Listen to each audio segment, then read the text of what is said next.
All right, so some people have asked to get a tour of the garden, so I figured I'd just kind of give you a run through of our different plots that we got going. So first you're going to see is our raised beds, and these raised beds are some kind of perennials, some herbs, and things that we're going to want to kind of run out to grab from the kitchen, essentially. So right up front here, this is a great perennial crop. It is sorrel, and it's red vein sorrel. It's pretty similar to kind of a leafy green. Again, it's just perennial. The bed does need to get weeded. It's intentional right now, but we will I'll get to that. But yeah, so these are just kind of a nice little added greens to salads. On this side here, we've got an asparagus bed. I needed to move my rhubarb, and so these guys are going to get their own bed eventually this fall. But for right now, they're going to be chilling with the little baby rhubarbs or asparagus.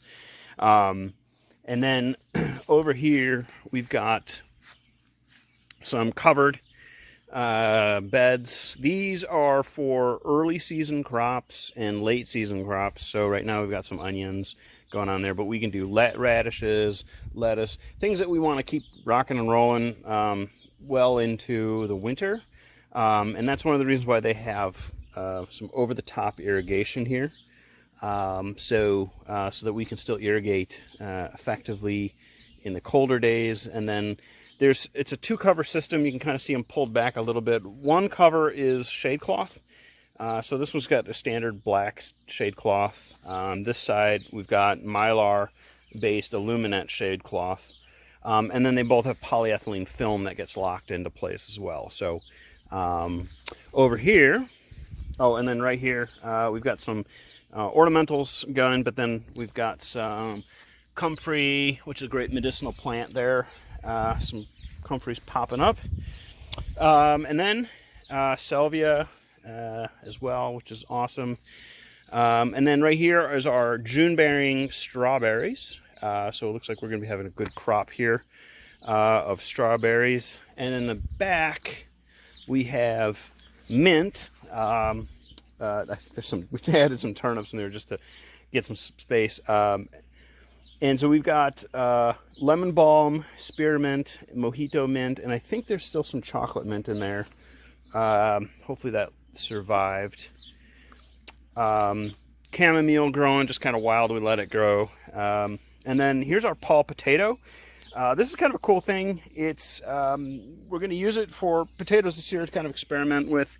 I think it's Dutch. And the idea is that you grow potatoes vertically.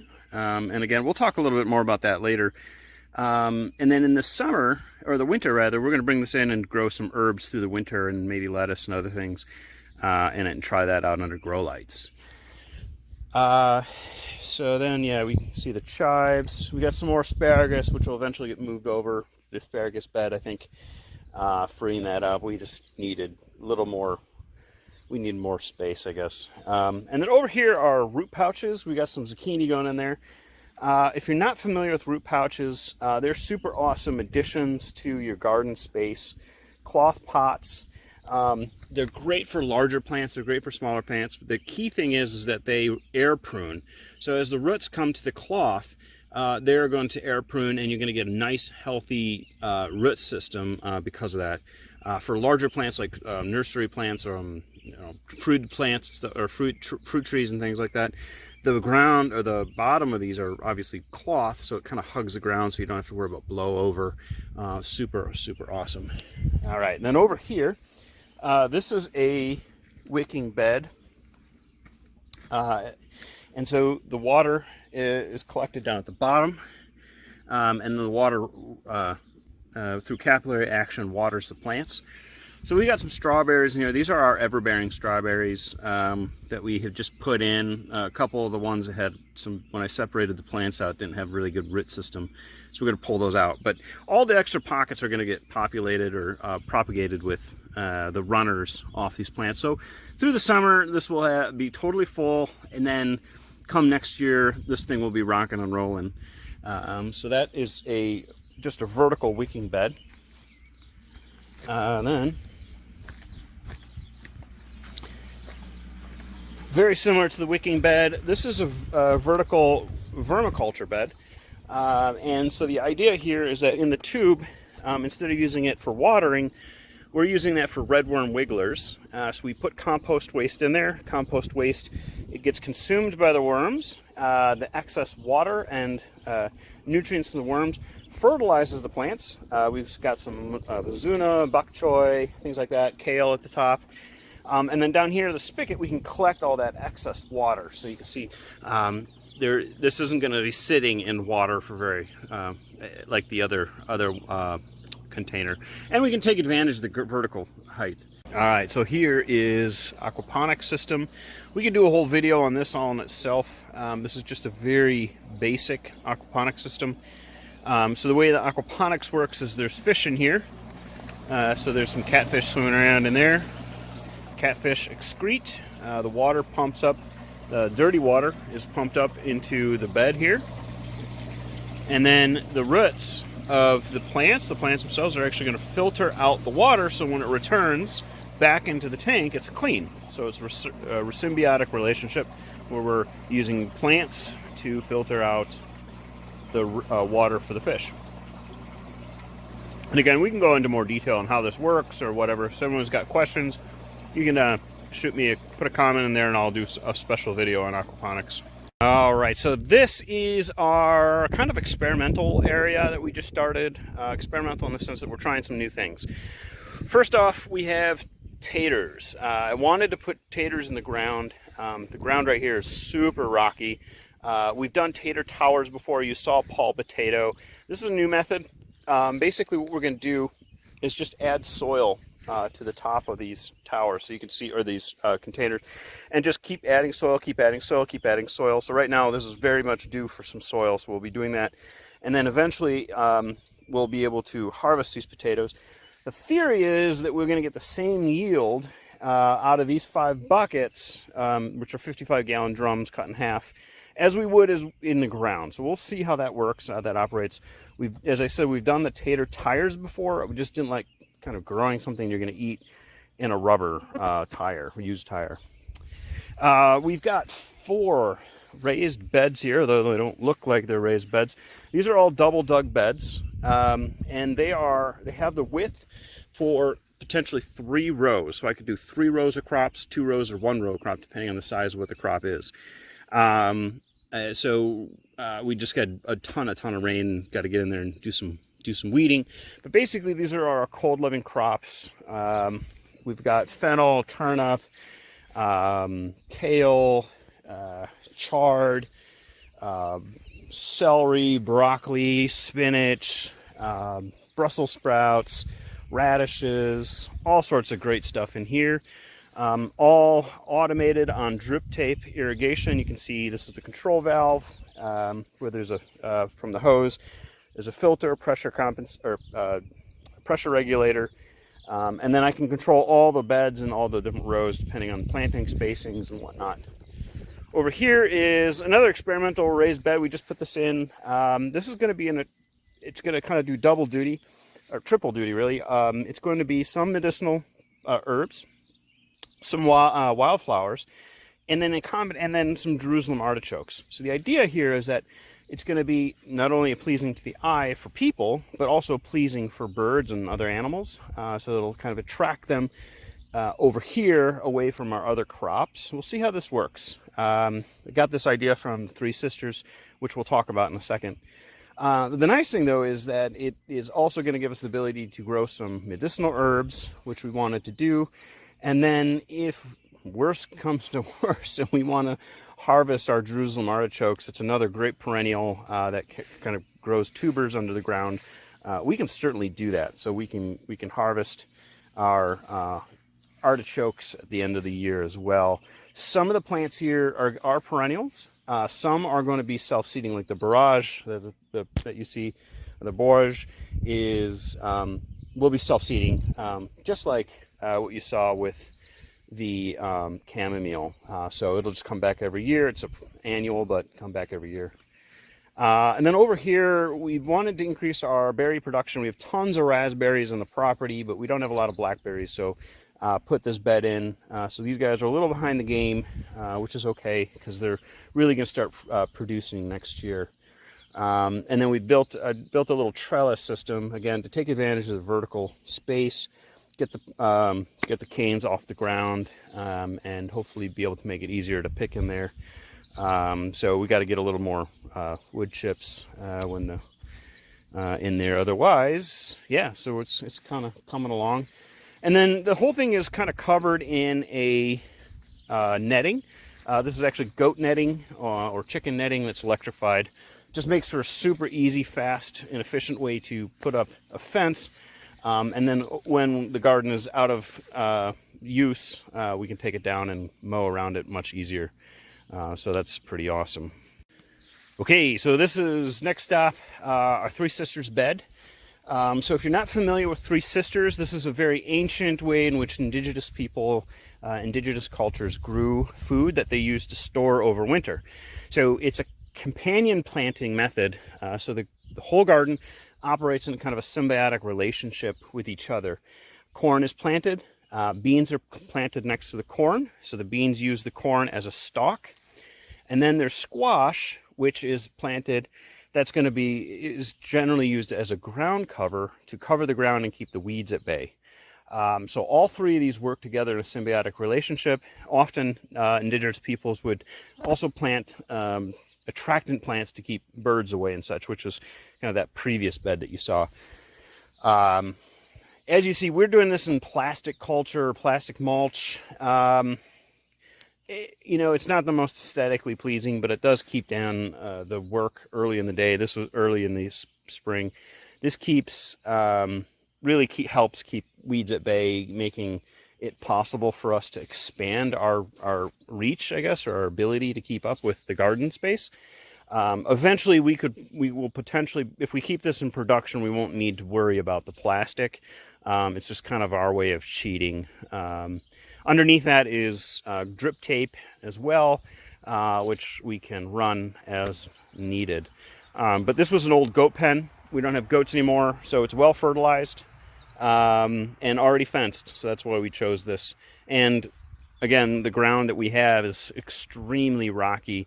This was pretty much all ready to go. We didn't have to do much to the soil or the area, whereas those raised beds that I showed you earlier took hours and hours and hours of work because they were all double dug, which I didn't talk about before. So this is our high tunnels, 30 by 96. This year we've planted in it exclusively plants that like the warmer weather, and we can extend our season a bit with them. So we've got peppers, tomatoes, cucumbers, some summer squash in here. We've done a whole different types of varieties of plants inside here. You'll see that we're also doing this in plastic mulch. We almost always do this in plastic mulch. We have two sets, one without holes and spacings and one with spacings. So when these are all done and everything's harvested out, we will flush the soil if we're using manure-based soils, and then we will cover that up to protect the nutrients, protect the soil from erosion, and keep the weed seeds at bay from coming in. And then in the spring, what that tarp does is actually it warms up the soil underneath there, gets all the weed seeds that are in there to sprout, and then we can pull it back, remove those weeds, tilling it in, and then put it back, and we have way less weed pressure on here. It also has drip tape irrigation. You see, this has the filtration and controls all in the greenhouse. So we have a line running under the ground where we can control everything in our propagation greenhouse. So you can see everything's on roller hooks or baskets. The roller hooks are a great way to keep plants off the ground, easy to trellis, super lightweight. And then the cages are what we generally use outdoors for outdoor production. We're doing it this year because we need to do little updates in this building. Both the end panels need to be fixed, and then the plastic does need to be replaced this year. Yeah, so that's the high tunnel greenhouse. So on this side, we've got some more tomatoes over here. We got some Amish tomatoes, some pasting tomatoes. We got some zucchini going on over here. More peppers. More tomatoes. Cucumbers peeking out over the top there. All sorts of good stuff. Heading out to the women's shelter and feeding the community. This is our victory garden. So this is a 3-bin active composting setup. It doesn't look all that great, but it doesn't have to. All we're trying to do here is we've got 3 bins, one each for it's about a cubic yard, 3 by 3 by 3. That's key. And this is we're going to be essentially using heat to break down organic matter into nutrients. So there's 3 bins, as I said. This bin is basically just our nitrogen material.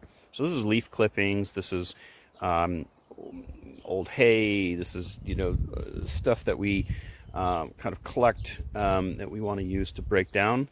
This is where the active composting happens. So we actually add in then food scraps and other items into here, mix it with a 1:40 ratio of nitrogen to carbon. And in about 3 months' time, as I said, we get about a cubic yard of compost that we can use to top dress or add as an amendment into the soils.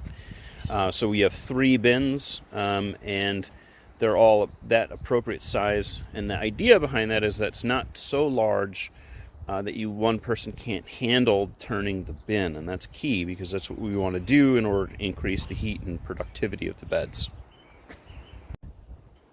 So this is our cold composting bed, and unfortunately it got uncovered and we didn't get it covered again. This is supposed to be completely covered.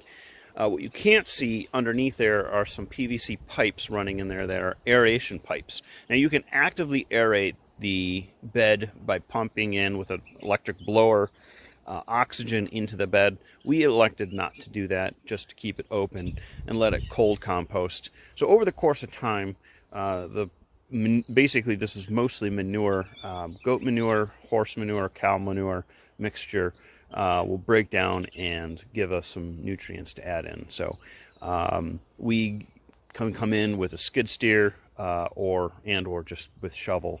But we generally do not turn this bed. We just let it sit and collect the nutrients or the compost as needed. All right, last stop is our greenhouse. It's a lean-to greenhouse. It opens up into a front room of our house that has a wood stove, so we can heat it by propane, electric heat, or wood, depending on what we're growing and how we want to grow. We've got shade on the outside, as you can see. This rolls down. It's a 40% shade to help keep it cool inside here. As you can see, it's just got one side of glass glazing. I can put in a second layer of polyethylene if needed. I've done that before. It doesn't work very well. So I tend to like the glass. As you can see, I need to wash those windows. But here's some kind of repurposed shop lights with T5 high output grow bulbs in there. And then behind here you can see I've got misting array. So I just set my trays down, and it's controlled by a timer over here. Water comes in over here. I've got some hose for hand watering if needed. This is the backup heater. It's just a propane heater that if we need to boost a little heat. The main heater is actually through the other door there where we've got a wood stove. So that's kind of what I try to use for my main heat, as running propane's a little pricey. And then over here I've got an injector. This is for the high tunnel out there behind me, a 30 by 72 high tunnel. And then I've got the timer to run the irrigation built in there as well. I've got some other irrigation updates that I want to get done this spring. But generally, and then over here, just a high amperage timer for grow lights. I've got some high pressure sodium, high wattage grow lights as well that we sometimes use.